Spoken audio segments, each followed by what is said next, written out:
तो चलिए आज जो हम लोग देखेंगे तो पिछले जहाँ तक हम लोग पढ़ चुके थे भक्ति काल में तो वहाँ से स्टार्ट करेंगे। तो हम लोग का जो है कहाँ तक हो गया था, लगभग 409 तक हो गया था। ये 84 वैष्णव वार्ता पिछली वीडियो में। ठीक है, तो आज हम लोग स्टार्ट करेंगे ये 410। तो उर्मे माखन चोरी गरे, उर्मे माखन चोर गरे, अब कैसे हूँ निकसत नहीं ऊधो, तिरछे हैं जू अरे। ये पंक्तियाँ किस कवि की है? ये तो सूरदास की होगी।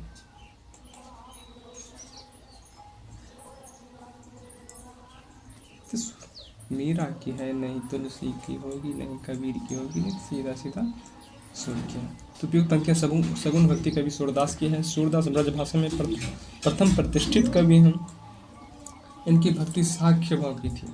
कैसी भाव की थी? साख्य भाव की, यानी कि सो से सूरदास, सो से साख्य भाव। अब देखो यहाँ पे थोड़ा कुछ याद करा देते हैं कि किसकी भक्ति कैसी थी, है ना। तो सूरदास की भक्ति जो है वो कैसी थी? तो साख्य भाव की थी। सो से सूर, सो से साख्य। ठीक, सो से सूर, सो से साख्य। और मीराबाई की, मीरा जो है वो कृष्ण को पति के रूप में स्वीकार की थी, तो पति के रूप में भक्ति थी इसकी, यानी दाम्पत्य भक्ति थी। और कबीर जो है, कबीर ने ईश्वर को क्या मान के भक्ति किया है? ये भी पति मान के किया है। क्या मान के? ईश्वर को पति या पौरुष से मान के किया है। और सूफी जो स्त्री मान के किया है, यानी कि सूफी जो है वो ईश्वर को स्त्रीत्व के रूप में उपासना की है, प्रेम के रूप में, यानी स्त्री मान करके। और तुलसीदास ने कैसी भक्ति की है? तो ये दास्य भाव की की है। इसकी तो दास्य भाव की। तो से तुलसी तो वर्ग में ही क्या आता है? तो वर्ग में ही द आता है। तो तुलसी जो है दास्य भाव की, और सूरदास जो है वो सख्य भाव की। सो से सूर, सो से सख्य भाव की। ठीक है, सख्य भाव की। किंतु वल्लभाचार्य के संपर्क में आने के पूर्व वह दास्य भाव की करते थे। जब तक वल्लभाचार्य से इनकी मुलाकात नहीं हुई थी तो उससे पहले जो ये दास्य भाव की भक्ति करते थे। कैसे भाव करते थे? तो जब वल्लभाचार्य ने इनको कहा था कि एक पद सुनाइए, तो इसने कहा था कि ऐसे कुछ सभी अति को कुल तिलक है हम, यानी कि सभी दुष्ट जनों के कुल तिलक, यानी सभी दुष्टों में सबसे दुष्ट तो हम हैं। तब उसने वल्लभाचार्य ने इससे कहा कि सूर होय के क्यों ऐसे घिघनात है। तो सूर जो है सूर होके, यानी कि सूरदास सूर्य होके, एक सुर का होता है सूर्य, तो सूर्य होके क्यों ऐसे घिघात हो, कुछ भगवत लीला करो। तब जो है ये भगवत की लीलाएं, बाल लीला, कृष्ण की लीलाओं को लिखना स्टार्ट कर दिया था। तो ये जो है कैसे भक्ति करना लगे थे? सख्य भाव के। तो दास्य भाव की उपासना करते थे, किंतु वल्लभाचार्य के आने से पहले जो है वो दास्य भाव की उपासना करते थे। इनके रचित ग्रंथ कौन कौन सी है? तो सूर सागर, सूर शरावली और साहित्य लड़ी। सूर सागर, सूर शरावली और साहित्य लड़ी। भ्रमर गीत किसका हिस्सा है? तो भ्रमर कहाँ उड़ता है? तो सागर के पास उड़ता है, तो सूर सागर की हिस्सा है। ठीक है, और सबसे सूरदास की प्रसिद्धि का आधार ग्रंथ कौन सा है? तो सूर सागर है। तो सूरदास किस रस का कोना झांका है? तो वो वात्सल्य रस का। इसका सबसे बड़ा प्रसिद्ध है जो वात्सल्य रस के कारण ही, और ये वात्सल्य रस के सम्राट कवि कहे जाते हैं। वात्सल्य रस के सम्राट कवि माने जाते हैं। किसने कहा है? रामचंद्र शुक्ल ने। और तुलसी को अनुप्रास का बादशाह कहा है शुक्ल जी। ठीक है, तो सूरदास किस रस का कोना झांका है? तो वात्सल्य रस की। एकदम वात्सल्य रस में कृष्ण के बाद बचपन के रूपों का बखान जो है वो ऐसे किए हैं कि जो आँखों सहित जिनका हो, आँख भी हो, वो भी नहीं कर सकता। ये बिना आँखों के भी इतना सूक्ष्म वर्णन कर लिया।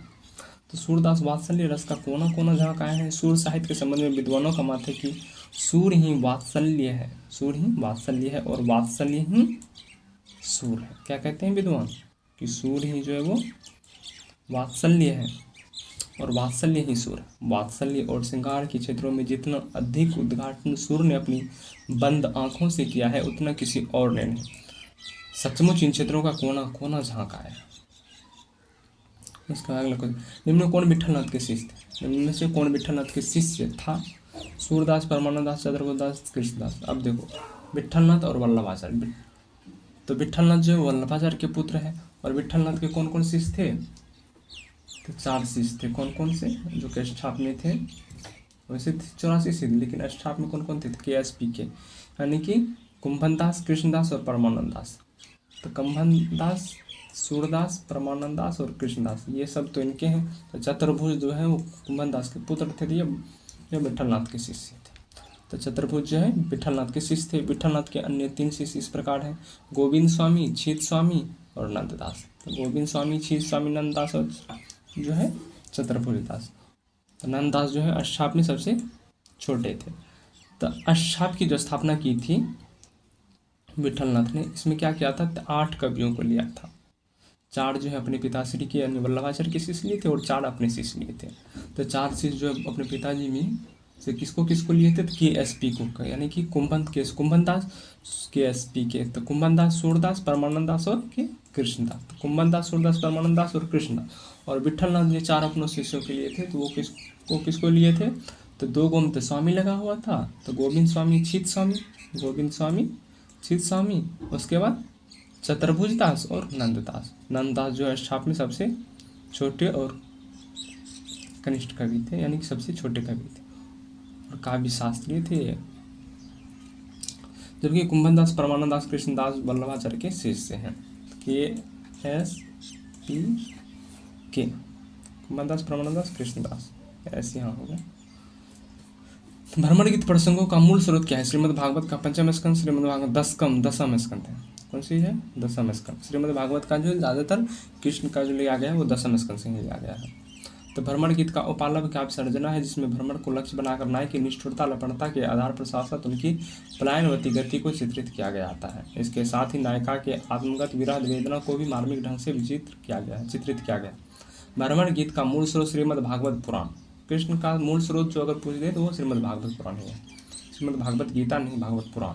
तो श्रीमद् भागवत पुराण का 10वां स्कंद है। कौन सा स्कंद है? तो 10वां स्कंद, जिसमें 46वें और 47वें अध्याय में भ्रमण गीत का प्रसंग है।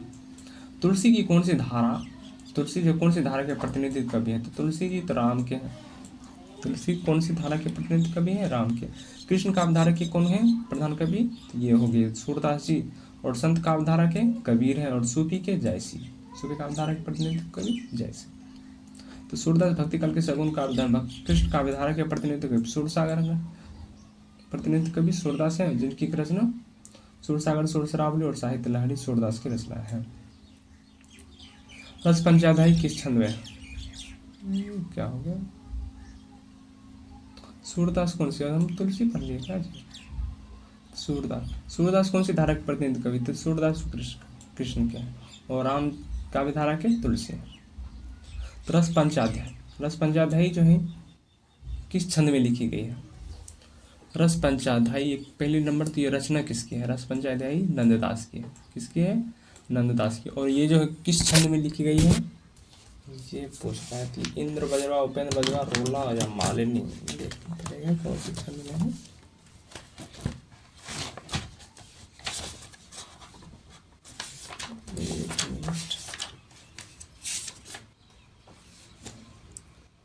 रस पंचाध्यायी रोला छंद में लिखा गया। रोसे रस, रोसे रोला, रोसे रस, रोसे रोला छंद में लिखा गया। ठीक है।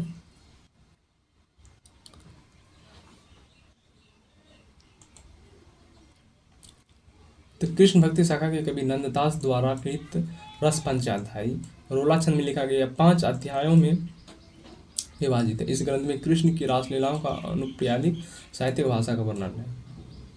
ठीक है। तो कौन सा? रोला छंद में लिखा गया। कृष्ण पंचाध्यायी जो है रोला छंद में लिखा गया।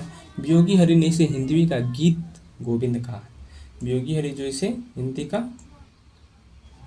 गीत गोविंद कहा है। हिंदी का गीत गोविंद कहा है। तो गीत गोविंद किसने कहा है? तो वियोगी हरि ने। किसको? रस पंचाध्यायी। कवियों ने नंददास का स्थान काव्य श्रेष्ठता और भाषा की प्रधानता के सूरदास के बाद, इसकी भी भाषा ऐसी थी कि सूरदास के बाद अगर स्थान किसी को मिलता है तो इसकी ही मिलती है। तो नंददास के ग्रंथ इस प्रकार है। अनेकार्थ नंददास की रचना देखो कौन कौन सी है। तो सबसे पहले तो मंजरी वाला कर लो, जैसे कि अनेकार्थ मंजरी, मान मंजरी, रस मंजरी, रूप मंजरी, विरह मंजरी। हो गया। तो अनेकार्थ मंजरी, मान मंजरी, रस मंजरी, रूप मंजरी, विरह मंजरी। तो मंजरी समझ लो खंजरी। तो मंजरी बजा करके जो है श्याम सगाई, सुदामा चरित, रुक्मणी मंगल गीत गाते हैं नंददास। तो मंजरी बजा के जो है श्याम सगाई सुदामा चरित रुक्मणी मंगल गीत गाते हैं कौन? नंददास। उसके बाद आगे में आओगे तो आगे में चले आओ तो भवर गीत रस पंचाध्यायी सिद्धांत पंचाध्यायी दशम स्कंद भाषा गोवर्धन लीला गौलीला और नाम चिंता मंदिर। किसे दिया है यहाँ पे? अनिकार्थ मंजरी, मान मंजरी, सुदामा चरित्र इधर दे दीजिए, सुदामा चरित्र बाल, तनिकार्थ मंजरी, मान मंजरी, रस मंजरी, रूप मंजरी, मंजरी बना के लिख, रूप मंजरी, रस मंजरी, विरह मंजरी, ठीक है। उसके बाद तो सब मंजरी यानी कि मंजरी बजा करके जो है क्या कर रहे थे? तो सुदामा श्याम सगाई सुदामा चरित, श्याम सगाई सुदामा चरित और रुक्मणी मंगल गीत गा रहे थे कौन? नंददास। उसके बाद चलाते हैं किधर? इधर आगे की रचना। और तो भवर गीत रस पंचाध्यायी सिद्धांत पंचाध्यायी दशम स्कंद भाषा, दशम स्कंद भाषा। उसके बाद गोवर्धन लीला और गोलीला और नाम चिंतामणि माला। तो यहाँ देखो तो भवर गीत रस पंचाध्यायी सिद्धांत पंचाध्यायी और दशम स्कंद भाषा। तो भवर गीत रस पंचाध्यायी 5 है ना, ये 5 भवर गीत रस पंचाध्यायी सिद्धांत पंचाध्यायी और ये 5 और ये 5 मिलके क्या हो जाता है? तो 10 हो जाता है। तो पंचाध्यायी फिर दशम स्कंद हो जाता है। तो रस पंचाध्यायी सिद्धांत पंचाध्यायी मिलके फिर दशम स्कंद भाषा, तब उसमें फिर गोवर्धन लीला गौलीला और नाम चिंतामणि। अगर ट्रिक से याद करोगे तो ऐसे देखो कि भवर रस सिद्ध दशा में पहुंचा और गो नाम जपने लगा। नंददास की रचना कौन कौन सी है? तो पहले तो मंजरी बजा करके जो विरह गीत मंजरी बजा करके जो है श्याम सगाई सुदामा चरित रुक्मणी मंगल गीत गाने लगे नंददास।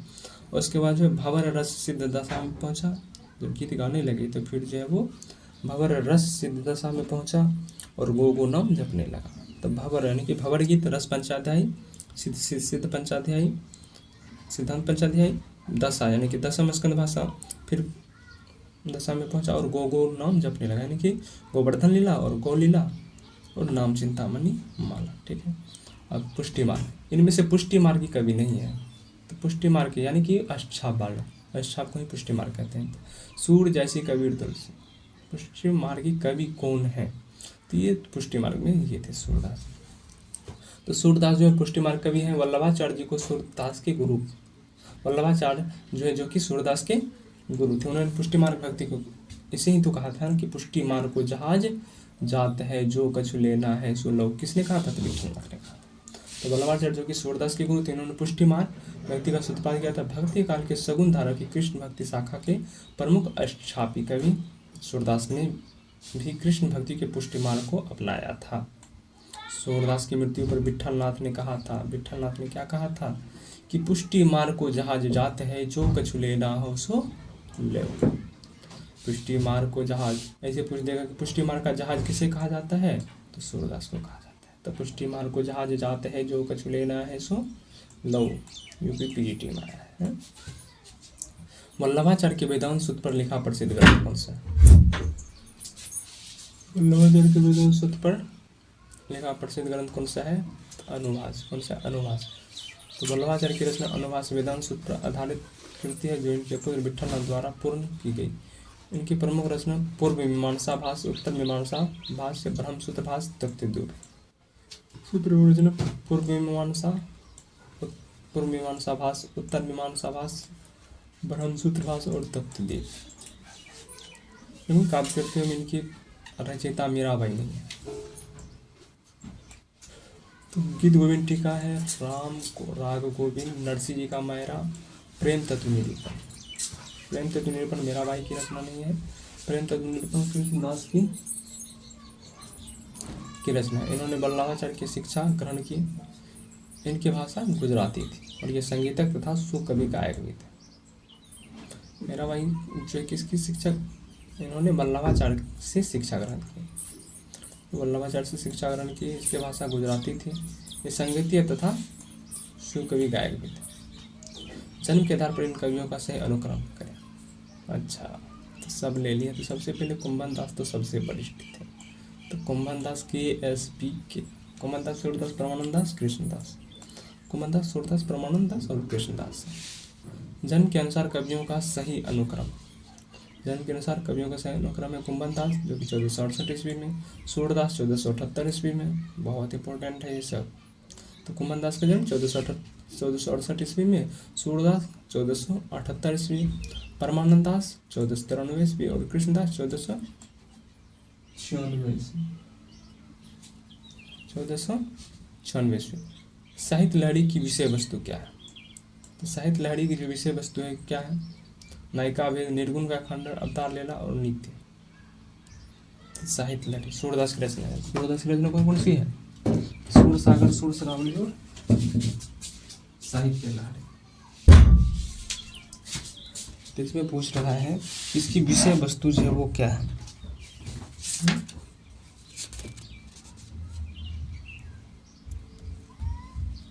तो इसमें तो दृष्टिकूट पदों का तो निर्गुण का खंडन होना चाहिए शायद, या नायिका या नीति होगा शायद।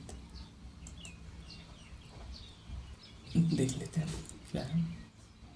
ये है तो साहित्य लहरी में जो है सूरदास की रचना है। साहित्य लहरी जो है 1550 में सूरदास की रचना है। इसमें दृष्टिकूट पदों में राधा कृष्ण लीलाओं का वर्णन है। दृष्टिकूट पदों में राधा कृष्ण लीलाओं का वर्णन है। क्या है? दृष्टिकूट पदों का संग्रह है और इसमें राधा कृष्ण का लीला का वर्णन है। एक मिनट।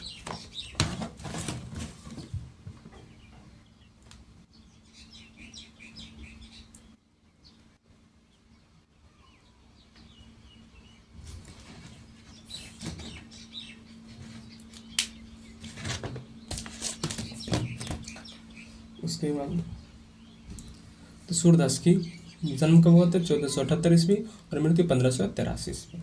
इसकी रचनाएं सूर सागर, सूर शरावली और साहित्य लहरी। नंददास की किस रचना का संबंध नायक नायिका भेद से है? तो नंददास की किस रचना का संबंध जो है नायक नायिका भेद से है? तो रसमंजरी। किस नाम से? रसमंजरी से। नंददास की किस रचना का संबंध जो है नायक नायिका भेद से? नायक नायिका भेद से किसका है संबंध? तो रसमंजरी से। किसका है? रसमंजरी से। तो रसमंजरी में जो है कौन सी है? तो नायक नायिका भेद। नायक नायिका भेद। एक मिनट।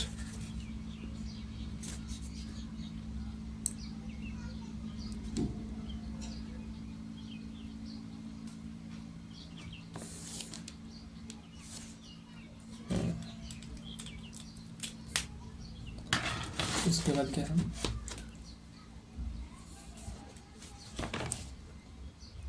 तो रसमंजरी जो है, रसमंजरी जो कि 1550 ईस्वी में था। नंददास ने दोहा चौपाई शैली में नायक नायिकाओं का वर्णन किया। क्या क्या है? दोहा चौपाई शैली में नायक नायिकाओं का वर्णन किया है। इसमें स्वीकाया और परकिया नायिका के भेदों भेद का चित्रित क्या है? रस पंचाध्यायी में जो कृष्ण का रासलीला को रोला छंद में वर्णित किया गया, जबकि भावर गीत में सगुन और निर्गुण पर गोप और उद्धव के संवाद का वर्णन है। श्याम सगाई में श्याम की सगाई का वर्णन है। महाप्रभु वल्लभाचार्य की शिष्य का वृत्तांत इस ग्रंथ में है। 252 में तो विठ्ठलनाथ के थे। भक्तमाला में 84 वैष्णव वार्ता। किसमें? 84 वैष्णव वार्ता। और इसको लिखे कौन थे? 252 वैष्णव की वार्ता और 84 वैष्णव की वार्ता किसने लिखा था? तो वल्लभाचार्य के पुत्र विठ्ठलनाथ के पुत्र वल्लभाचार्य के पुत्र विठ्ठलनाथ। और विठ्ठलनाथ के पुत्र कौन थे? तो गोकुलनाथ। विठ्ठलनाथ के पुत्र गोकुलनाथ। तो इन दोनों को कौन लिखे थे? तो गोकुलनाथ लिखे थे। इसमें 252 वैष्णव की वार्ता जो है वो विठ्ठलनाथ की है और 84 वैष्णव की वार्ता वल्लभाचार्य के शिष्यों का इसमें वर्णन है। भक्तमाल ये तो नाभादास लिखे थे। इसमें 200 भक्त कवियों का वर्णन है। तो 84 वैष्णव की वार्ता के रचनाकार गोकुलनाथ और 252 वैष्णव की वार्ता गोकुलनाथ है। 84 वैष्णव में वल्लभाचार्य के शिष्यों का जीवन वर्णन है और 252 में विठ्ठलनाथ के शिष्यों का जीवन वर्णन है। अष्टछाप। अष्टछाप के कवियों में प्रथम नियुक्त कीर्तनकार कवि कौन थे? तो कुंभन दास होंगे। कौन? तो कुंभन दास। अष्टछाप कवियों में प्रथम नियुक्त कीर्तनकार कवि कौन थे? तो कुंभन दास थे। अष्टछाप कवियों में प्रथम नियुक्त कीर्तनकार कवि कौन थे? तो कुंभन दास थे। यह आचार्य रामचंद्र शुक्ल अपने हिंदी साहित्य के इतिहास में कृष्ण भक्त शाखा के कवियों का सही अनुक्रम जन्म दिया है। कैसे कैसे दिया है? तो KSPK यानी कुंभन दास, सूरदास, परमानंद दास, कृष्णदास। तो ये तो हो गए कुंभन दास के शिष्य। उसके बाद चले आते हैं विठलनाथ के शिष्य इधर। तो गोविंद स्वामी, छीत स्वामी, चतुर्भुज दास और नंददास। ठीक है। और जो कुंभन दास के ही पुत्र थे ये चतुर्भुज दास। ठीक है। नंददास जो है सबसे छोटे थे, जिसका जन्म 1533 से 1583 ईस्वी में हुआ था। और सूरदास का जन्म 1478 ईस्वी, बहुत बहुत ज़्यादा इंपॉर्टेंट है। सूर का जन्म कब हुआ था? 1478 ईस्वी में। तुलसी का जन्म 1532 ईस्वी में, 1532 ईस्वी में। तो 1532। और रामचरितमानस की रचना कब किए थे? 1539 वर्ष की अवस्था में, यानी 1574 ईस्वी में, 74 ईस्वी में। और इसका जो है देहांत हुआ है कब? तो 83 ईस्वी में। यानी कि तुलसीदास जी का रामचरितमानस को पढ़ने के बाद जो है वो 10 साल के बाद, 2 साल के बाद सूरदास की मृत्यु हुई है। तो सूरदास की मृत्यु 1478 में, कुंभन दास की मृत्यु थी, नंददास की जन्म 1533 में, और तुलसी का जन्म 1532 ईस्वी। ठीक है, 1532 ईस्वी। हाँ। और अष्टछाप की स्थापना कब हुई थी? तो अष्टछाप की अगर पूछते की स्थापना कब हुई थी, तो अष्टछाप की स्थापना हुई थी, जैसे कि अब हमें याद नहीं है, तो हम ये सीधा याद करेंगे कि बीजक का संग्रह कब हुआ था? 1464 ईस्वी। 1464 ईस्वी में किसने किया था? तो धर्मदास थी। कबीर के शिष्य कौन थे? धर्मदास। तो तभी धर्मदास जो 1464 में किया था। तो 4 की जगह पे 5 रहते। तो 1565 ईस्वी में अष्टछाप की स्थापना हुई थी। अष्टछाप की स्थापना कब हुई थी? तो 1565 ईस्वी में हुआ था। ठीक है। तो सूर सागर के पदों का भावानुसरण करते हुए किस कवि ने कृष्ण के जीवन वृत्त का चित्रण किया है? सूर सागर के पदों का भावानुसरण करते हुए किस कवि ने कृष्ण के जीवन का चित्रण किया है? किसने किया है? ब्रजवासी दास वृंदावन के रहने वाले तथा वल्लभ संप्रदाय के अनुयायी थे। इन सूरदास के पदों का भावानुसरण करते हुए भाव विलास नामक ग्रंथ में कृष्ण के जीवन का चित्रण किया है। इस ग्रंथ में कथा भी सूर सागर क्रम से ली गई है और बहुत से स्थलों पर सूरदास के शब्दों और भाव की चौपाइयों में रखे गए हैं। इस बात को ग्रंथकार भी स्वीकारते हैं और यह रचना कुछ ब्रजभाषा में। उज्ज्वल नीलमणि के रचयिता कौन है? तो उज्ज्वल नीलमणि के रचयिता रूप गोस्वामी है। उज्ज्वल नीलमणि के रचयिता कौन है? तो रूप गोस्वामी। कौन है? रूप गोस्वामी। उसके बाद तो उज्ज्वल नीलमणि के रचयिता रूप गोस्वामी। पूर्व मीमांसा भाष्य वल्लभाचार्य। उत्तर मीमांसा भाष्य ब्रह्मसूत्र वल्लभाचार्य भाष्य, जो कि अनुकरण नाम से प्रसिद्ध। नोट, अनुभाष्य वल्लभाचार्य का अधूरा ग्रंथ था, जिसे उनके पुत्र विठलनाथ ने पूर्ण किया था। तो अनुभाष्य जो वल्लभाचार्य का अधूरा ग्रंथ है, जिसे कि उसके पुत्र विठलनाथ ने पूर्ण किया था। अष्टछाप में सूरदास के पीछे इन्हीं का नाम लेना पड़ता है। इनकी रचना में बड़ी सरस और मधुर है। इनके संबंध में यह कहावत प्रसिद्ध है कि और कवि गढ़िया नंददास चढ़िया। यह कथन किसका है? रामचंद्र शुक्ल का है। तो अष्टछाप में सूरदास के पीछे जो है इन्हीं का नाम लेना पड़ता है, यानी कि सूरदास के बाद अगर कोई कवि आ रहा है तो नंददास ही है। तो इनकी रचना भी बड़ी सरस और मधुर है। इनकी रचना भी बड़ी सरस और मधुर है। इनके संबंध में यह कहावत प्रसिद्ध है कि और कवि गढ़िया नंददास चढ़िया। यह कथन किस आलोचक का है? रामचंद्र शुक्ल का है। तो अष्टछाप में सूरदास के पीछे नंददास का नाम लेना पड़ता है। इनकी रचना बड़ी सरस और मधुर है। इनके संबंध में यह कहावत प्रसिद्ध है कि और कवि गढ़िया नंददास जड़िया। किसके बीच में?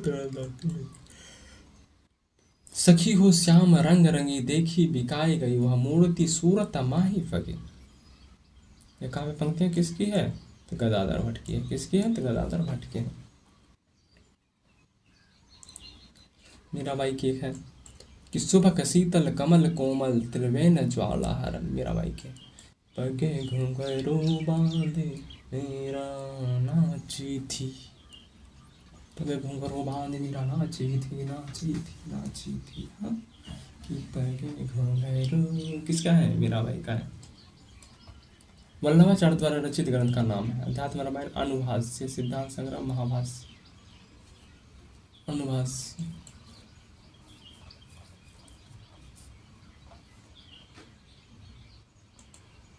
तो वल्लभाचार्य द्वारा रचित ग्रंथ जो है वो अनुभाष्य है। इनके अन्य ग्रंथ कौन कौन से थे? पूर्व मीमांसा भाष्य, तत्व दीप निबंध, सुबोधनी टीका, श्रृंगार रसमंडन, बहुत महत्वपूर्ण इसकी रचना है। तो कौन कौन सी रचना है? तो अनुभाष्य। अनुभाष्य किसका है? वल्लभाचार्य का। और पूर्व मीमांसा भाष्य तत्वदीप निबंध, सुबोधनी टीका, श्रृंगार रस मंडलादि। जबकि अध्यात्म रामायण जो है, अध्यात्म रामायण किसकी है? तो अध्यात्म रामायण माधव दास चारण की है। किसकी है? माधव दास चारण की। हमें एक चीज बताओ कि सबसे ज्यादा टीका किस ग्रंथ पर लिखा गया है? तो सबसे ज्यादा टीका जो है किस पर लिखा गया है? तो रामचरित्र मानस पर लिखा गया। किस पे? रामचरित्र मानस पर लिखा गया है। और सबसे पहले टीका का लिखने वाले कौन थे? तो रामचरण दास थे। तो रामचरित्र मानस पे राम जी पर टीका लिखने वाले भी राम जी ही थे, यानी रामचरण दास। ये सूचित करने की आवश्यकता नहीं है। और उसके बाद क्या है? तो अध्यात्म रामायण किसकी है? तो माधव दास चारण का। तथा महाभाष्य जो कि पतंजलि द्वारा। महाभाष्य किसकी है? तो पतंजलि की। यह सूचित करने की आवश्यकता नहीं है कि ना तो सूर का अवधि पर अधिकार था और ना जयसी का ब्रजभाषा पर। किसका है? तो रामचंद्र शुक्ल का। किसका कथन है? तो रामचंद्र शुक्ल का है। ठीक है। तो यह सूचित करने की आवश्यकता नहीं है कि ना तो सूर का अवधि पर अधिकार था जी। तो सूरदास किस भाषा में लिखे हैं? ब्रज में लिखे हैं। कृष्ण काव्यधारा जितने भी लिखे गए वो ब्रज भाषा में ही लिखी गई है। तो यह सूचित करने की आवश्यकता नहीं कि ना तो सूर का अवधि पर अधिकार थे और ना ही जयसी का ब्रजभाषा पर, क्योंकि जयसी भी अवधि में ही लिखे हैं। जयसी का ब्रजभाषा पर कथन किसका है? रामचंद्र शुक्ल का। नंददास किस काव्यधारा के कवि थे? नंददास ये भी पूछने वाले हैं कृष्णदास के। तो इसका भी किस धारा के हैं? तो कृष्ण काव्यधारा के। तो नंददास कृष्ण काव्यधारा से संबंधित है। इन्हें जड़िया कवि भी कहा जाता है। क्या कहा जाता है? तो जड़िया कवि कहा जाता है। कृष्ण काव्यधारा के अन्य कवि जो हैं कौन कौन से? तो सूरदास, कुंभन दास, चतुर्भुज दास, परमानंद दास, यानी कि KSP तो ये ले लिया यहाँ पे। KSP का कुंभन दास, सूरदास, परमानंद दास और कृष्णदास। उसके बाद कुंभन दास, चतुर्भुज दास, परमानंद दास हो गए। फिर गोविंद स्वामी, छीत स्वामी, गोविंद स्वामी, छीत स्वामी, चतुर्भुज दास और नंददास। संत काव्यधारा के कवि कौन कौन से हैं? तो संत काव्यधारा के प्रमुख कवि देख लेते हैं। संत काव्यधारा के कबीरदास, दादू दयाल, गुरु नानक, रैदास। तो कबीरदास, दादू दयाल, गुरु नानक और सिख के जो है गुरु नानक, ये सब भी हो गए तो दाही है, रैदास आदि माने जाते हैं। और सूफी काव्यधारा में जयसी, कुतुबन, मंजन, अशायत, नूर मोहम्मद आते हैं। जयसी में कौन कौन से? सूफी में जयसी, कुतुबन, मंजन, अशायत, नूर मोहम्मद आदि कवि आते हैं। और राम भक्ति काव्यधारा में तो राम भक्ति में तुलसीदास, नाभादास, अग्रदास, ईश्वरदास और केशवदास। तुलसीदास, नाभादास, अग्रदास, ईश्वरदास और केशवदास। एक चीज तो भूल ही गए कि नंददास जो है वो कहाँ है? नंददास जो है वो गोविंद के ऊपर में बता देगा, कहाँ है पता नहीं। हाँ यही तो है, नंददास यहाँ है। एक मिनट, ये जो नंददास हैं ये तुलसीदास के भाई हैं। नंददास जो हैं किसके भाई हैं? तो तुलसीदास के भाई हैं। अब देखो जन्म से भी पता चल जाएगा, इसका जन्म भी याद हो जाएगा। तो नंददास जो किसके भाई थे? तुलसीदास के। तुलसी का जन्म कब हुआ था? 1532 ईस्वी। और नंद का जन्म 1533 ईस्वी में। नहीं लग रहा है कि एक ही साल का अंतर है, दोनों भाई ही हैं। तो नंददास भी जो है वो, नंददास जो है तुलसी के भाई थे। ठीक है। उसके बाद इनके पिता कौन थे पता है? तो इनके पिता थे जीवन राम। और चाचा इनके, तो चाचा इनके जो तुलसी के पिता होंगे वही होंगे ना। इनके चाचा थे आत्माराम दुबे।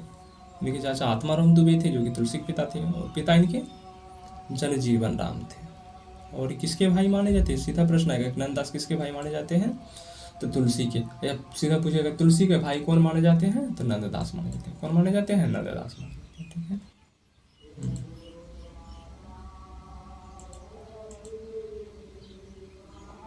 निकल जाए यार। तो इनमें से कौन सूर्य की रचना नहीं है? सूर्य की रचना कौन सी नहीं है इनमें से? तो सूर सागर, सुरसरावली, साहित्य लहरी तो है रस पंचाध्यायी, ये नंददास की रचना। रस पंचाध्यायी जो किसकी रचना है? तो रस पंचाध्यायी जो नंददास की रचना। रस पंचाध्यायी जो है सूर्य की रचना नहीं है, जबकि सुर सागर, सुरसरावली, साहित्य लहरी जो है सूरदास की रचना है। तो रस पंचाध्यायी जो है नंददास की रचना है। नंददास की अन्य रचना रुक्मणी मंगल, सिद्धांत पंचाध्यायी, रूप मंजरी, रस मंजरी, विरह मंजरी, नाभ चिंतामणि माला, दान लीला, मान लीला, अनिकार्थ मंजरी, जान मंजरी, श्याम सगाई, प्रेम 12 घड़ी, सुदामा चरितार्थ। ठीक है। इनमें से कृष्ण भक्त कवि कौन सा नहीं है? तो सूरदास तो हैं, कृष्णदास हैं, तुलसी हैं, रसखान नहीं। सॉरी यार, रसखान तो है, रसखान बहुत महत्वपूर्ण है जी।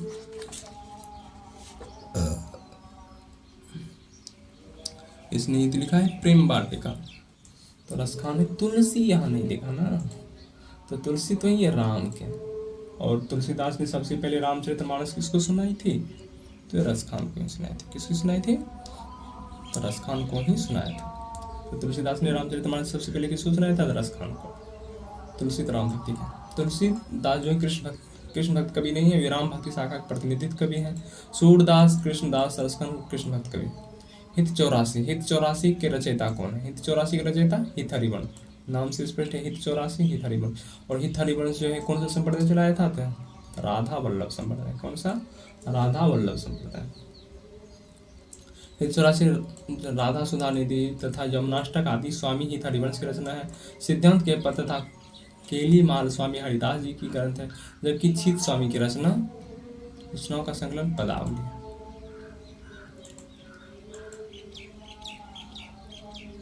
तो नंददास के ग्रंथों का अनुक्रम। अनेकार्थ मंजरी नंददास की रचना कौन कौन सी है?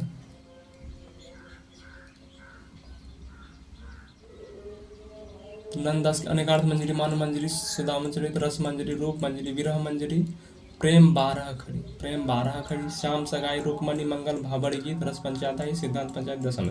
सबसे पहले तो मंजरी वाला एक जगह कर लो। अनेकार्थ मंजरी, मानव मंजरी, रस मंजरी, रूप मंजरी, विरह मंजरी। मंजरी जितनी हुई हैं वो किसके हैं? तो नंददास के हैं। उसके बाद सुदामा चरित्र, श्याम सगाई, रुक्मणी मंगल किसके हैं? तो श्याम सगाई, सुदामा चरित्र, रुक्मणी मंगल ये भी नंददास के हैं, नंददास के हैं। ठीक है, तो मंजरी बजा के श्याम सगाई, सुदामा चरित्र और रुक्मणी मंगल गाड़े थे कौन? नंददास। उसके बाद भंवर गीत, रस पंचाध्यायी, भंवर गीत, रस पंचाध्यायी, सिद्ध पंचाध्यायी, दशम स्कंद भाषा, गोवर्धन लीला, गोलीला नाम चिंतामणि माला। उसके बाद अन्य ग्रंथ को और कुछ याद रख लो, जैसे कि महावाणी किसकी है? हरि व्यास देव की। और ध्रुवदास की रचना कौन कौन सी? तो ध्रुवदास की जो रचना है वो भक्त नामावली, मान लीला और ब्रजलीला। तो भक्त नामावली, मान लीला, ब्रजलीला किसके? तो ध्रुवदास के। और नीचे के दिए गए नामों में से कौन कवि वल्लभाचार्य के शिष्य नहीं है? तो वल्लभाचार्य के एसपी के जो नहीं होगा, तो के एस पी कुमनदास, सूरदास, परमानंदास, कृष्णदास, चतुर्भुज, तो ये नंददास के। तो 8 कवि में 4 वल्लभाचार्य के शिष्य थे, कुमनदास, सूरदास, परमानंदास, कृष्णदास यानी के एस पी के। उसके बाद अन्य 4 विठलनाथ के शिष्य थे, जैसे कि चतुर्भुज दास, गोविंद स्वामी, छित स्वामी, नंददास।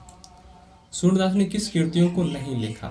सूरदास जो है किस कृति को नहीं लिखा? सुर शरावली, सुर सागर, सुर शरावली साहित्य लहरी लिखे हैं, दोहावली नहीं लिखी। दोहावली जो है सूरदास की रचना नहीं, यह रचना गोस्वामी तुलसीदास की है। दोहावली किसकी है? तो तुलसीदास की रचना है। सूर सागर की साहित्य लहरी और सूरदास की रचना। जुगल मानचरित्र, जुगल मानचरित्र इंपॉर्टेंट रचना है कि जुगल मानचरित्र जो है किसकी रचना है? तो कृष्णदास की है। जुगल मानचरित्र जो है किसकी है? तो कृष्ण। जुगल मानचरित्र किसकी है?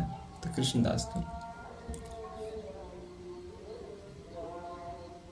उसके बाद जो है चतुर्भुज दास की कौन कौन सी रचना है? चतुर्भुज की कीर्तनावली और दान लीला, कीर्तनावली और दान लीला। तो कृष्णदास की और रचना कौन कौन सी? जुगल मानचरित्र, प्रेम तत्व, जुगल। कृष्णदास की और रचना कौन कौन सी है? तो जुगल मानचरित्र, प्रेम तत्व निरूपण, भ्रमर गीत और फुटकल।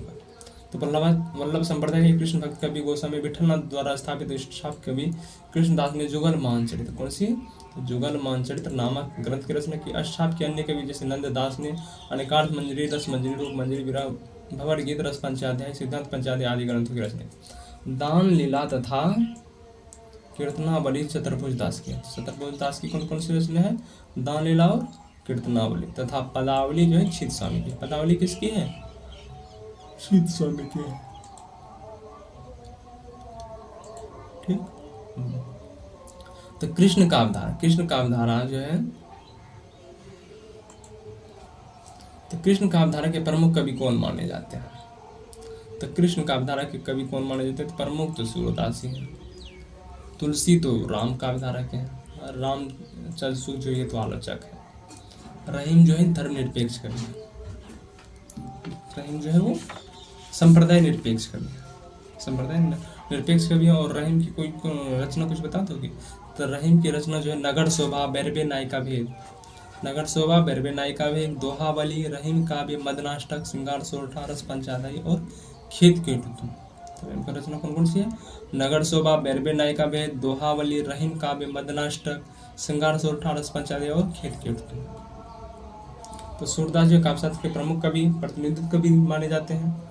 वहीं वहीं तुलसीदास जो है वो राम काव्य के प्रतिनिधित्व कवि। आचार्य रामचंद्र शुक्ल ने आधुनिक युग के प्रमुख आलोचक हैं, जबकि रहीम दास संप्रदाय निरपेक्ष कवि थे। संप्रदाय निरपेक्ष कवि थे। ये सभी संप्रदाय के प्रति समादर भाव रखते थे, यानी समान भाव रखते थे। ध्रुव चरित्र किसकी है? तो ध्रुव चरित्र नरोत्तम दास की। ध्रुव चरित्र किसकी रचना है? तो नरोत्तम दास की। ध्रुव चरित्र किसकी रचना है? नरोत्तम दास की। ध्रुव चरित्र किसकी रचना है? तो नरोत्तम दास की। ध्रुव चरित्र, सुदामा चरित्र एवं विचारमाला आदि काव्य ग्रंथों की रचना नरोत्तम दास ने की। नरोत्तम दास की कौन कौन सी रचना है? ध्रुव चरित्र, सुदामा चरित्र एवं विचारमाला आदि काव्य जो है किसकी रचना है? तो नरोत्तम दास की। सुजान रसखान, मूल गोसाई चरित्र, सुजान रसखान, मूल गोसाई चरित्र, प्रेम वाटिका, दान लीला आदि मुसलमान कृष्ण भक्त कवि रसखान की। रसखान की कौन कौन सी रचना हो गई? रसखान की जो रचना कौन कौन सी है? तो सुजान रसखान, दान लीला, अष्टयाम, प्रेम वाटिका। मुख्य रूप से सुजान रसखान, दान लीला, अष्टयाम और प्रेम वाटिका। सुजान रसखान, मूल गोसाई, प्रेम वाटिका, दान लीला। तो सुजान रसखान, दान लीला, अष्टयाम, प्रेम वाटिका किसकी रचना है? रसखान की। प्रेम वाटिका, सुजान सागर, दान लीला, अष्टयाम किसकी रचना है? तो रसखान की। श्रृंगार निर्णय, काव्य निर्णय, रस रसांश आदि के भिखारी दास की रचना है। तो भिखारी दास की रचना कौन कौन सी है? श्रृंगार निर्णय, काव्य निर्णय, रस रसांश आदि भिखारी दास की रचना। कलिकाल जो स्वामी हरिदास की रचना है। कलिकाल किसकी रचना है? तो स्वामी हरिदास की। भक्ति काल के किस कवि को जड़िया विशेषण दिया गया है? तो जड़िया कवि किसे कहा गया? तो नंददास को। किसको? नंददास को। जड़िया विशेषण से विशोभित किसे किया गया है? तो नंददास को।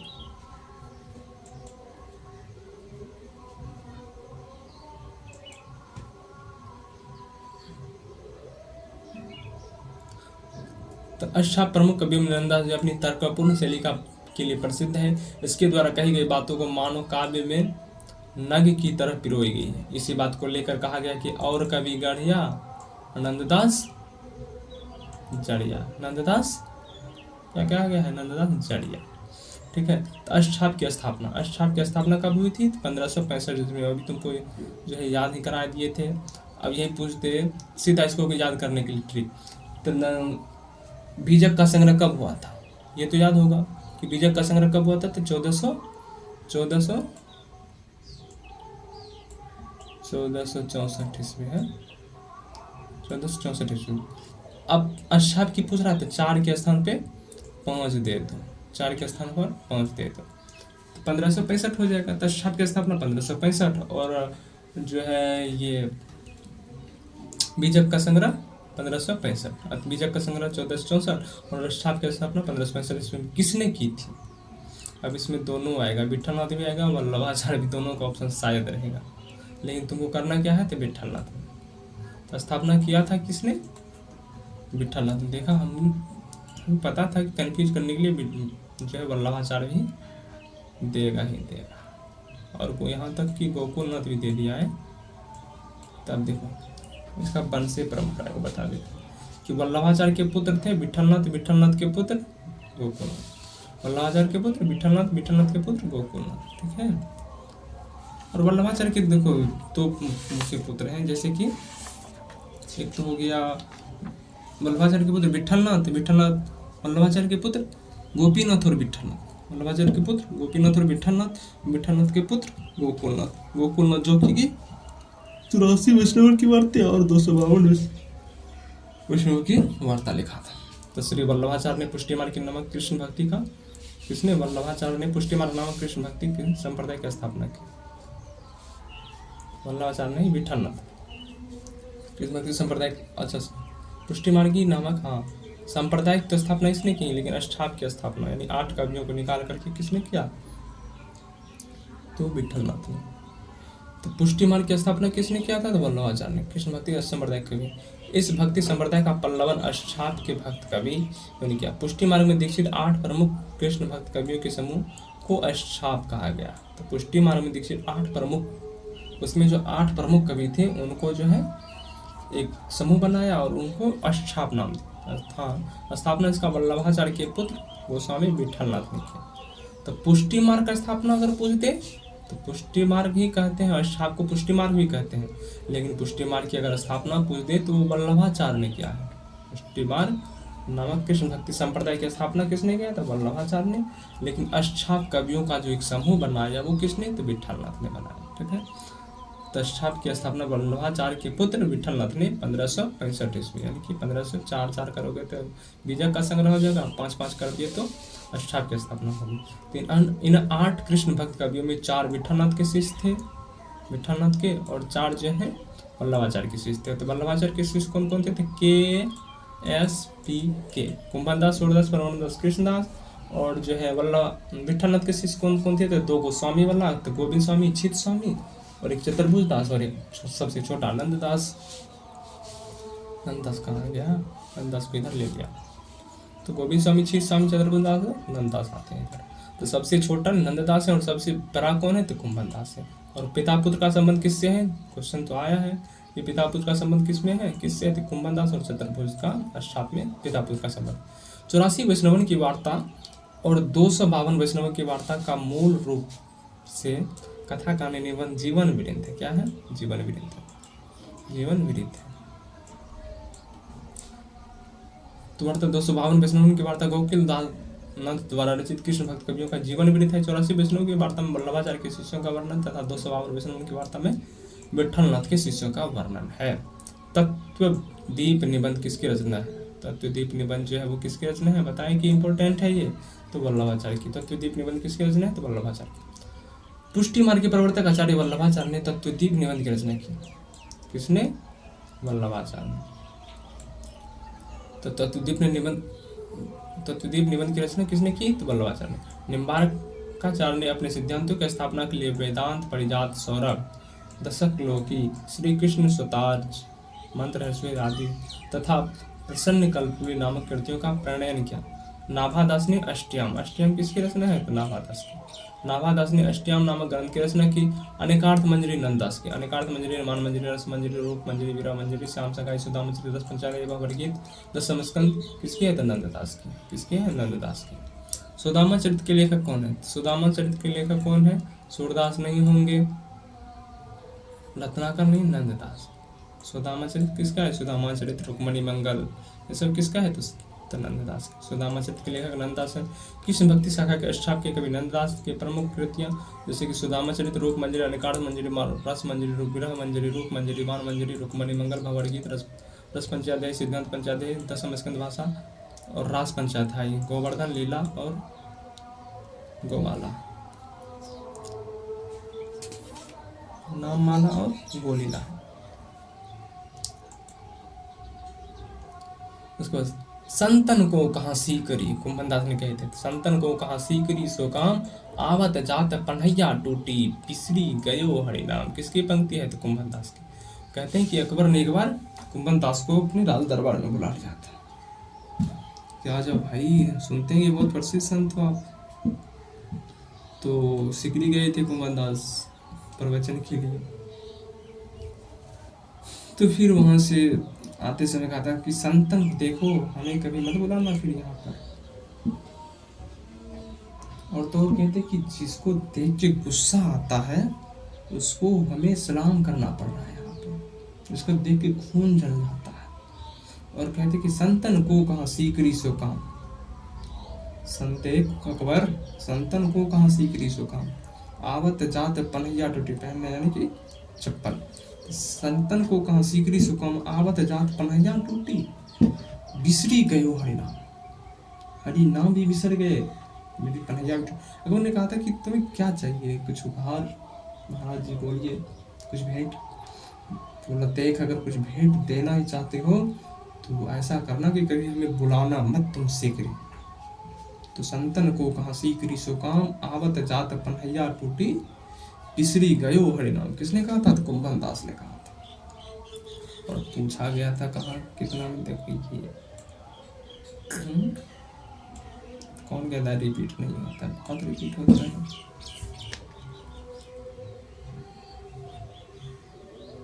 तो स्वाभिमानी भक्त कवि कुंभन दास, स्वाभिमान भक्त कवि 1467 में जन्म हुआ था। और कबीर का 1400 जन्म हुआ था, 72-73।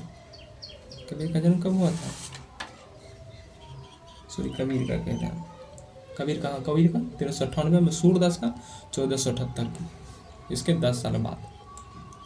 तो परमानंद दास, कुंभन दास का जन्म इतना में, परमानंद दास के समकालीन थे। कुंभन दास जो परमानंद के समकालीन थे। फतेहपुर सिगड़ी के राज सम्मान का विरोध करते हुए उन्होंने लिखा था कि भक्तन को कहा सीकरी सो काम, आवत जात पन्हैया टूटी, बिसरी गयो हरिनाम। कुंभन दास के 886 पद संग्रह में संकलित है। कृष्णदास की कीर्तियां जुगलमान, चरित्र, भ्रमर गीत, प्रेम तत्व निरूपण आदि है। कीर्तनावली, दान लीला, चतुर्भुज कीर्तन संग्रह जो है किसकी है? तो चतुर्भुज दास की।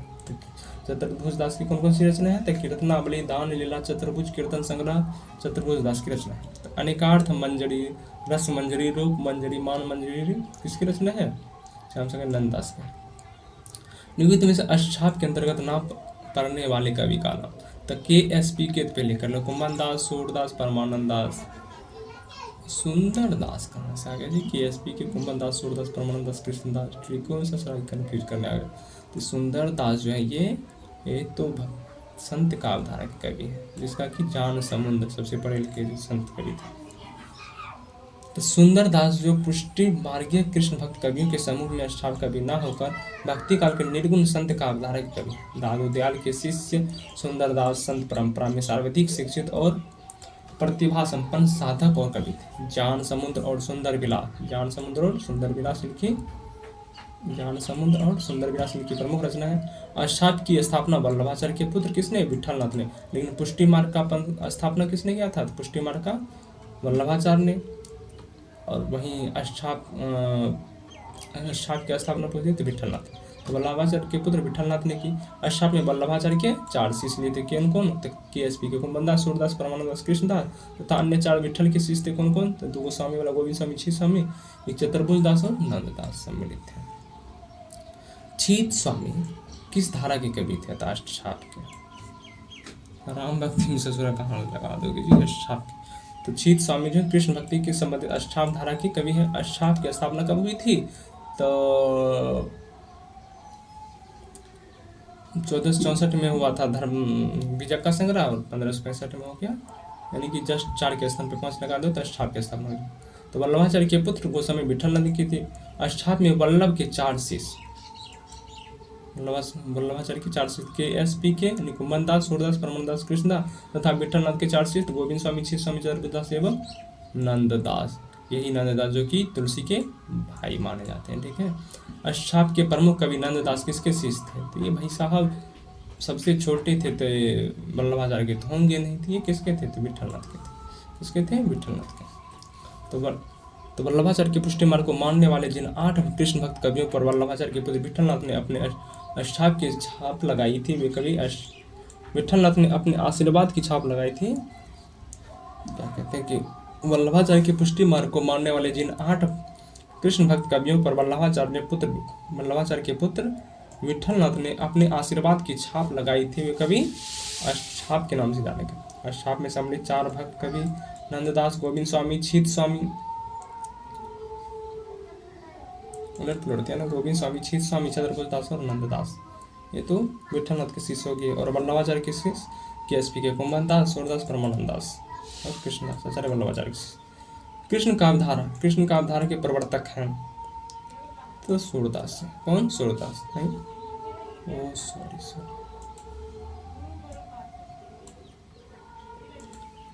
जैसे राम काव्यधारा के प्रवर्तक अगर बोल दें तो हो जाएंगे रामानंद, और कृष्ण काव्यधारा के प्रवर्तक वल्लभाचार्य होंगे। तो कृष्ण काव्यधारा का प्रवर्तक स्वामी वल्लभाचार्य है। कौन है? वल्लभाचार्य। कृष्ण काव्यधारा के प्रवर्तक कौन है? कृष्ण काव्यधारा को जन्म देने वाला समझ लो एक तरह से, या स्थापित करने वाला कौन है? तो वल्लभाचार्य हैं। और इनके भक्ति को पुष्टि मार्ग कहा जाता है। वल्लभाचार्य के पुष्टि मार्ग को मानने में 8 कृष्ण भक्तियों के समूह को छाप जो कि 1565 में स्थापना हुई थी, गोस्वामी विठलनाथ ने की। सूरदास छाप के प्रमुख कवि हैं चैतन्य महाप्रभु, जो कि गौड़ीय संप्रदाय चैतन्य महाप्रभु की कृष्ण भक्ति संप्रदाय का नाम क्या था? तो गौड़ीय संप्रदाय। सूरदास जब अपने प्रिय विषय का वर्णन शुरू करते हैं तो मानो अलंकार शास्त्र हाथ जोड़कर उनके पीछे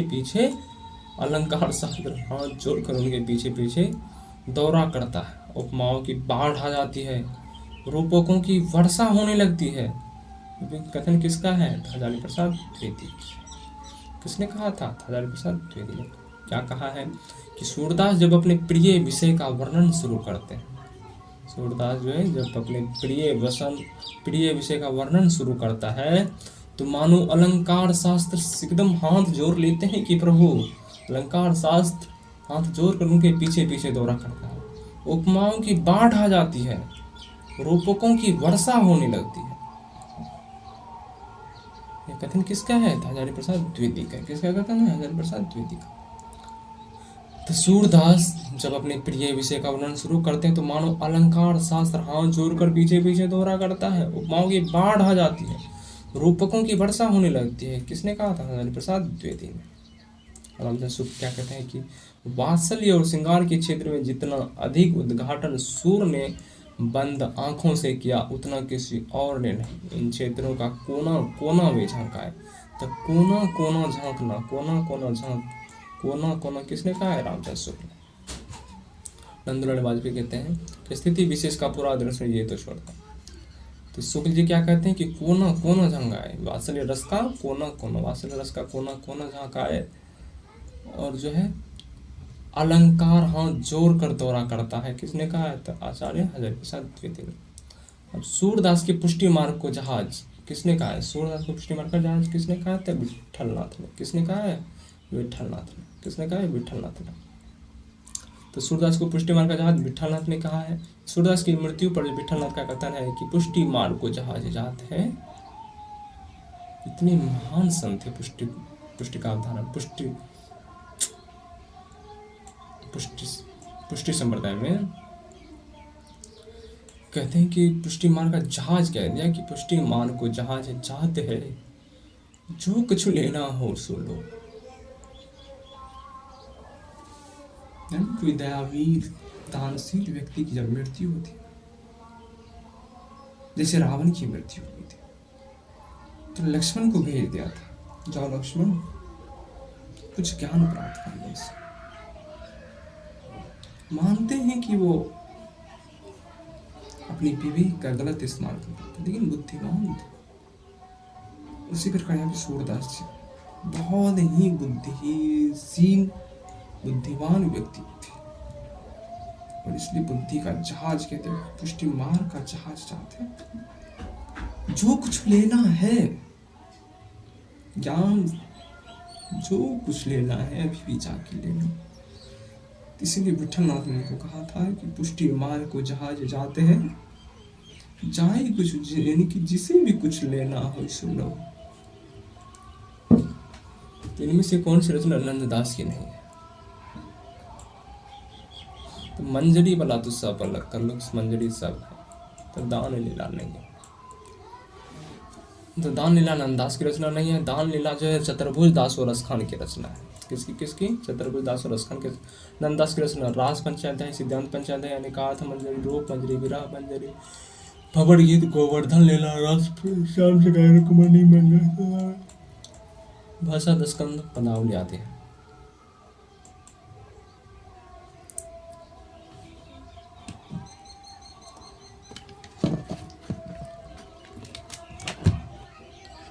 उसका विठलनाथ ने वल्लभ संप्रदाय में, तो विठलनाथ ने वल्लभ संप्रदाय की किस तरह की पूजा पद्धति का समावेश किया? तो युगलोपासक, यानी युगलोपासक यानी राधा और कृष्ण युगल जोड़ी का उपासना। तो विठलनाथ ने वल्लभ संप्रदाय में जो है, इनके पिता भी जो थे वल्लभाचार्य की उसी में, तो विठलनाथ ने वल्लभ संप्रदाय में किस तरह की पूजा पद्धति का समावेश किया? तो युगलोपासक। स्वामी वल्लभाचार्य के पुत्र को स्वामी विठलनाथ ने वल्लभ संप्रदाय में युगलोपासक अर्थात राधा कृष्ण के युगल रूप की उपासना का समावेश किया। विठलनाथ ने वल्लभाचार्य के 4 शिष्य तथा 4 अपने शिष्य को मिलाकर शाप की स्थापना की थी। कब की थी? तो 1565 ईस्वी। सूर सागर में जहाँ जगह जगह दृष्टिकूट वाले पद मिलते हैं, यह भी विद्यापति का अनुकरण है। सूरदास के संबंध में उक्त विचार किस आलोचक का है? तो रामचंद्र शुक्ल का। तो सूर सागर में जगह जगह दृष्टिकूट वाले पद मिलते हैं, यह भी विद्यापति का अनुकरण है। किसने कहा था? रामचंद्र शुक्ल। अब देखो, हिंदी में अगर पूछ ले कि हिंदी में रामकृष्ण धारा के प्रथम कवि तो आधुनिक काल वाले, सॉरी आदिकाल विद्यापति हो जाएगा हिंदी में, वो बताए थे शायद तक। आचार्य रामचंद्र शुक्ल ने साहित्य इतिहास ग्रंथ में सूरदास से संबंधित विचार लिखा है कि सूर सागर में जगह जगह दृष्टिकूट वाले पद मिलते हैं और यह विद्यापति के अनुकरण है। आचार्य हरिहर प्रसाद द्विवेदी ने सूर के साहित्य से संबंधित सूर साहित्य नामक ग्रंथ लिखा है। निम्नलिखित पुस्तकों में सूरदास की श्रेष्ठ कृतियों के रूप में कौन सी कृति प्राप्त है? जिसमें कि भ्रमर गीत होगा, तो भ्रमर तो सागर के पास उगता है। सूरदास की श्रेष्ठ कृति के रूप में वैसे भी देखो, वैसे भी कर सकते कि इसमें कि सूर की वैसे भी सूर 25वीं सूरदास की ही है, तो सूर सागर है। ठीक है। कृष्ण भक्ति शाखा के प्रतिनिधित्व कवि सूरदास की श्रेष्ठ कृति का नाम सूर सागर है। सूरदास के अन्य प्रमुख ग्रंथ सूर सरावली, साहित्य लहरी। सूर सागर के 10वें स्कंध में के वर्णित भ्रमण गीत न केवल हिंदी साहित्य बल्कि विश्व साहित्य में विशिष्ट स्थान रखता है। विकल्प में नाम सूर सरेठी, सूर 25 तथा राजसुगले असंगत है। निम्नलिखित में से सूरदास के भ्रमण गीत में किसकी प्रतिष्ठापना हुई? इनमें सूरदास के भ्रमण गीत में किसकी प्रतिष्ठापना हुई? सगुन की निरस्ता की, सगुन की आलोचना, ना ना ना भैया, संत मार्ग के प्रतिष्ठापना सगुन में समरसता, सगुन में समरसता यानी कि सगुन में समरसता की भावना स्थापित की है। निर्गुण को कहते हैं कि निर्गुण कौन देश के वासी, तो यहाँ पर सगुन की तो महिमा मंडित कर रहे लेकिन निर्गुण को खंडित कर रहे। तो सूरदास के भ्रमण गीत में सगुन की सरसता की स्थापना हुई है। सूरदास की गोपियां अपने वाक्य कटुपत्ता की निर्गुण ब्रह्म की भक्ति का उपदेश देने वाले उद्धव को निरुत्तर कर दिया। अंत में उद्धव स्वयं कृष्ण भक्त, अंत में जो उद्धव जो है वो स्वयं कृष्ण भक्त और प्रेमी बनकर लौटे हैं। समझाने भेजे थे, समझाने भेजे थे, अब यही कृष्ण के थी हो गए। सूर काव्य के विषय में कौन सा तथ्य गलत है? सूर का वात्सल्य वर्णन अद्भुत है, एकदम सही है। सगुन भक्ति का प्रतिपादन, भाषा अवधि, भाई साहब इसकी भाषा ब्रज है, अवधि नहीं। सूर काव्य का मुख्य विशेष कृष्ण काव्य जी।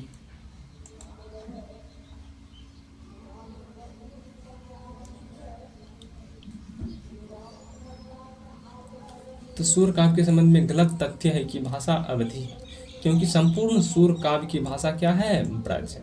सूरदास कृष्ण भक्ति शाखा का प्रतिनिधित्व कवि है। 8 कृष्ण भक्तों के समूह में अष्टाव के प्रमुख कवि थे। प्राय राम काव्य की भाषा अवधि है, वो कृष्ण काव्य की भाषा ब्रज है। तो कृष्ण काव्य जितने लिखेंगे लगभग वो ब्रज में, और राम संबंधित जो है अवधि में। तो भ्रमण गीत में गोपियों के समक्ष उद्धव किस भूमिका में? संदेशवाहक, सिद्ध पुरुष के रूप में, मथुरावासी के रूप में, कृष्ण के संदेशवाहक, कृष्ण जी जो संदेश लेके भेजे थे इनको संदेश पहुंचाना। तो भ्रमण गीत में गोपियों के समक्ष उद्धव जो है वो संदेश वाहक के रूप की भूमिका में है। भ्रमण गीत प्रसंग में सूरसागर का बड़ा ही मर्म स्पर्शी यानी कि हृदय को छू लेने वाली मर्म स्पर्शी प्रसंग है, जिसमें गोपियों द्वारा निर्गुण और सगुण भक्ति और प्रेम को आरोपित किया गया।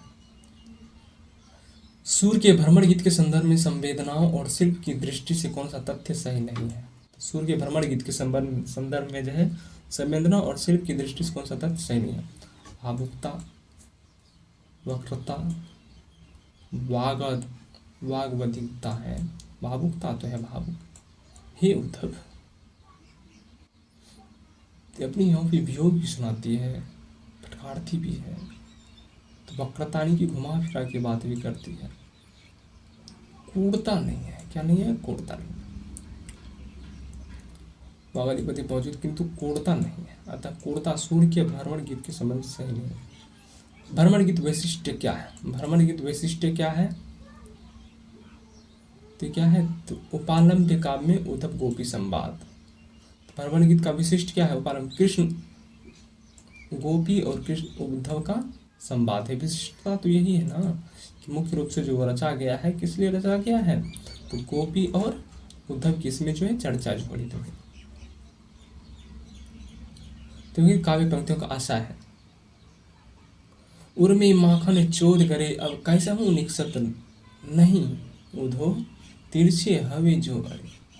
यानी कह रहे कि हृदय में माखन चोर करे हैं, अब कैसू निकसत नहीं, अब निकल नहीं सकता वो। उधो, हे उधो तिरछो हवे जोड़े, यानी कि ये जो हृदय है, हृदय में तो ऐसे रहता तब तो निकाल लेते हैं, लेकिन वो ऐसे नहीं है, तब कैसे है। तो कृष्ण भगवान कृष्ण जब देखते हो कि बांसुरी बजाते हुए वो 3 तरह से मुड़ते हैं, तो ऐसे ऐसे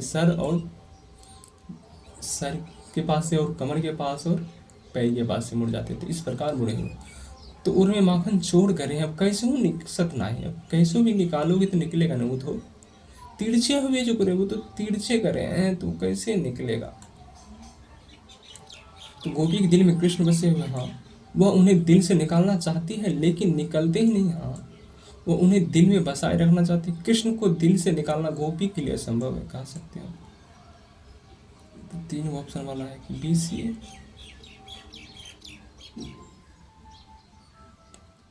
ये तो सही है गुरु जी, पहले तो ये वाला सही कर लो, तो ABD या ACD।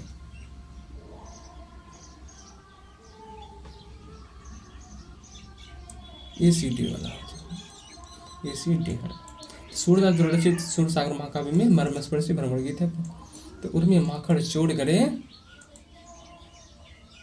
अब कैसा हूँ निकसत नाही, तिरछो है जो करे आशा है। गोपी के दिल में कृष्ण बस गए हैं, वे उन्हें दिल से बसाए रखना चाहती है तथा कृष्ण को दिल से निकालना गोपी के लिए असंभव।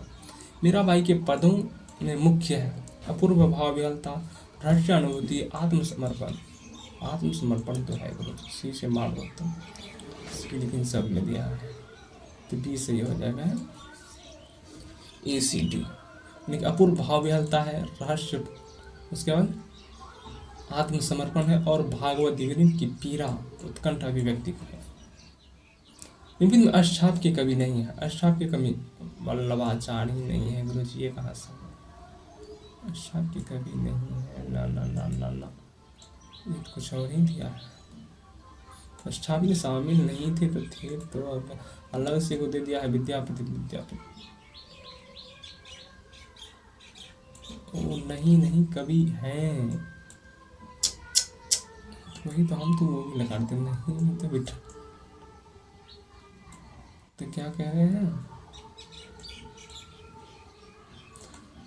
अष्टाप के कवि हैं तो कृष्णदास है, KSP के कुमारदास, कुमारदास, सूरदास, परमानंद कृष्णदास तो है। तो वल्लभाचार्य के पुत्र विठलनाथ में अष्टाप की स्थापना की। अष्टाप में 8 कवि हैं, जिसमें कि 4 वल्लभाचार्य के और 4 विठलनाथ के शिष्य थे। वल्लभाचार्य के शिष्य कौन कौन, KSP के कुमारदास, सूरदास, परमानंद कृष्णदास। विठलनाथ के शिष्य थी स्वामी गोविंद स्वामी, चतुर्भुज दास और नंददास, और कवि गढ़िया नंददास जड़िया, इसीलिए कहा गया था। कृष्ण काव्य का अधिकांश साहित्य मुख्यतः किस भाषा में है, तो ब्रज भाषा में। किसमें है, ब्रज भाषा में। कृष्ण काव्य का अधिकांश साहित्य मुख्यतः किस भाषा में है, तो ब्रज भाषा में। कृष्ण काव्य का अधिकांश मुख्यतः साहित्य जो है ब्रज भाषा में है, जबकि अवधि में कौन सा है, तो राम। अवधि का अधिकांश प्रयोग राम भक्ति शाखा के कवियों ने किया है, और खड़ी बोली का प्रयोग आधुनिक हिंदी में हुआ है, आधुनिक में हुआ है। खड़ी बोली को प्रतिष्ठापित करने का श्रेय द्विवेदी जी को है। खड़ी बोली को प्रतिष्ठित करने का श्रेय किसने किया है, तो द्विवेदी जी ने, महावीर प्रसाद द्विवेदी ने। मनुष्य होने पर रसखान ने कहाँ बसने की इच्छा की है, तो ब्रज में। अरे भाई चाहिए मथुरा नगर नदी के किनारे करना चाहिए, तो सब गोकुल के गाँव, गोकुल के गाँव। मनुष्य होने पर रसखान ने गोकुल के गांव में बसने की इच्छा की है, था मनुष्य हो तो वहीं रसखानी बसो ब्रज गोकुल गांव के गुआरन। जो पशु हो तो ये कह रहे हैं कि अगर मैं मनुष्य हूँ तो मुझे गोकुल के उस गुआरन के बीच ही जन्म देना कि मैं वहीं रहूँ। जो पशु हो तो कहाँ बसो में रहो, अगर मैं पशु हूँ तो मैं वहीं बसूं गोकुल में उन गायों के साथ। तो चित्त नित्य नंद धेनु मर जाए, यानी कि उसी नंद के ग्वालों के बीच में। और अगर कांकर पाथर हूँ तो मैं उसी पर्वत की पत्थर बनना चाहता हूँ। तो मनुष्य रसखान जो है वो कहाँ बसने की बात करते हैं, तो मनुष्य होने पर रसखान गोकुल के उस ग्वालों के बीच। सूरदास की अधिकतर रचनाएं किस भाषा में है भाई साहब? ब्रज भाषा में। किसमें है? ब्रज भाषा। सूरदास की अधिकतर रचनाएं लगभग संपूर्ण काव्य ब्रज भाषा में है। संपूर्ण काव्य ब्रज भाषा में। सूरदास की प्रमुख रचना सूरसागर, सुरसरावली और साहित्य लहरी। उसके बाद इधर रीति काल होगा। इधर 5 क्वेश्चन है। तो सूरसागर किस भाषा में है भाई साहब? ब्रज भाषा में। किस भाषा में है? ब्रज भाषा। सूरसागर की रचना ब्रज भाषा में हुई। सूरसागर की रचना कर सूरदास हैं। सूरदास के वल्लभाचार्य शिष्य थे। सूरदास जो है वल्लभाचार्य के शिष्य थे। सूरदास किसके शिष्य थे? तो वल्लभाचार्य के शिष्य थे। इनकी प्रमुख रचनाएं सूरसागर, सुरसरावली और साहित्य लहरी है। नंद ब्रज लीजिए ठोकी बजाए, पंक्ति किस कवि की है? तो सूरदास की। नंद ब्रज लीजिए ठोकी बजाए, नंद ब्रज लीजिए ठोकी बजाए पंक्ति की रचनाकार सूरदास जी हैं। सूरदास की रचनाएं सूरसागर, सुरसरावली, साहित्य लहरी। सूरसागर जी में ही भ्रमर गीत की पंक्ति है।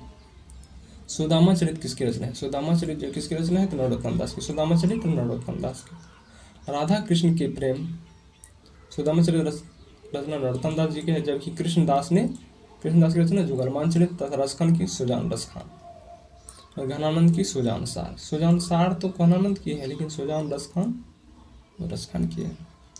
राधा कृष्ण के प्रेम को लेकर कृष्ण भक्ति जो काव्य धारा चली उसमें लीला पक्ष अर्थात ब्रह्मार्थ विधान की प्रधानता रही। यह कथन किस हिंदी साहित्य के किस इतिहासकार का है? तो ये रामचंद्र शुक्ल का है कि राधा कृष्ण के प्रेम को लेकर कृष्ण भक्ति की जो काव्य धारा चली उसमें लीला पक्ष यानी उसकी बाल लीलाओं, यौवन लीलाओं अर्थात बाह्यार्थ विधान की प्रधानता रही है। यह कथन किसका है? तो रामचंद्र शुक्ल का है। सूरदास कृष्ण भक्ति के किस संप्रदाय में दीक्षित थे? वल्लभ संप्रदाय में। किसमें? तो वल्लभ संप्रदाय। सूरदास जो कृष्ण भक्ति वल्लभ संप्रदाय में दीक्षित हुए थे। सूरदास के गुरु वल्लभाचार्य थे। इन्होंने ही इस संप्रदाय का प्रवर्तन किया था। पुष्टि मार्ग का दार्शनिक सिद्धांत शुद्धाद्वैत था। दार्शनिक सिद्धांत क्या था? तो शुद्धाद्वैत। सूरदास ने अपनी किस कीर्ति के अंत में पद में अपनी वंश परंपरा का परिचय दिया है? तो साहित्य लहरी में। तो अंतिम वाला रचना में इन देगा तो सूरसागर, सुरसरावली और साहित्य लहरी। तो साहित्य लहरी में अपनी वंश परंपरा का परिचय दिया है। कृष्णदासीय शाखा के प्रतिनिधित्व कवि सूरदास ने अपनी ग्रंथ साहित्य लहरी में अपनी वंश परंपरा का परिचय दिया है। इनके अनुसार सूरदास जो है वो चंद्रवरदायी जो पृथ्वीराज रासो की रचना किए थे, तो चंद्रवरदायी की वंश परंपरा में आते हैं। सूरदास के प्रमुख ग्रंथ जो है वो सूरसागर, सुरसरावली तथा साहित्य लहरी है। तो अब जो है यहाँ से हमारा भक्ति काल खत्म है, ठीक है। तब जो हम लोग का होगा वो स्टार्ट रीति काल। तो हम लोग जो है अगले पार्ट में करेंगे। तो हमारा जो है आदि काल भी हो गया। भक्ति काल में जो है संत का अवधारा, राम भक्ति शाखा और कृष्ण भक्ति शाखा ये भी हो गया। संप्रदाय भी पढ़ लिए हैं। तो अब जो हम लोग करेंगे वो रीति काल अगले पार्ट में करेंगे, ठीक है। तो आप लोगों को वीडियो कैसी लग रही है तो आप लोग हमें ज़रूर बताइएगा कमेंट करके। तो चलिए मिलते हैं हम लोग अब नेक्स्ट वीडियो में। धन्यवाद।